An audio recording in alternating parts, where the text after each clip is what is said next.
سنه وانت طيب وعد عليك كلام بخير. وانت طيب يا باشا، والصحه والسلامه. حضرتك اسمك ايه؟ انا اسمي السيد عطيه سيف، من فين يا سيدي؟ من مركز دير مواز، محافظه المنيا. ايه بسم الله ما شاء الله، وجاي عندنا البداري. جاي عندكم البدر عشان هي انظف ناس وشفتها في حياتي. الله يبارك لك. الله يخليك يا ريس. كل سنه وانت طيب. وانت طيب يا وعد عليك باشا. كلام بخير. الله يخليك. انت بتيجي البلد هنا عشان بتبيع الحاجات دي. ببيع الشحروره دياتي. انت نورت البداري، واحنا معانا مسابقه تابعه وبرعايه صفحه سراج خير الدين لخدمات التصوير، فنسالك سؤال ان شاء الله.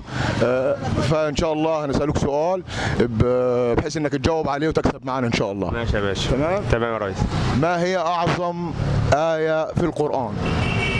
اعظم ايه في القران الكريم. ايوه فكر وقول جوابك وبراحتك يعني. هي ايه الكرسي. بسم الله ما شاء الله، ألف ألف ألف مليون مبروك، وأنت نورت مركز البداري وكسبت معانا النهارده من صفحة سراج خير الدين لخدمات التصوير مبلغ مالي.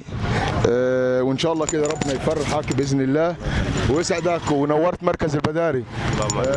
منوره باهلها، ودي محافظه محترمه، محافظه اسيوط تما بمراكزها من اول مركز ديروت لحد مركز صدفه، ودي ناس محترمه. وانا عشان دي ناس محترمه انا باجي البداري. حبيبي حبيبي. عشان كنت كده انا كنت سرحت في المنيا عندنا، بس عندنا المنيا ما وحشين اصلا. لا الناس كلها حلوه، بس لكن احنا إحنا- عيشك اتكتبت هنا يعني. عندنا البداري ومركز ابو تيج برضه ومركز ساحل سليم انظف ناس وارجل ناس. ربنا ما يحرمنا منك ودعواتك لينا. ربنا يقدركم على فعل الخير ان شاء الله، وربنا يصلح حالنا وحالكم. اللهم امين. شكرا ليك وبارك الله فيك، ونورت مركز البداري والله يا استاذ. الله يخليك يا ريس، في رعايه الله.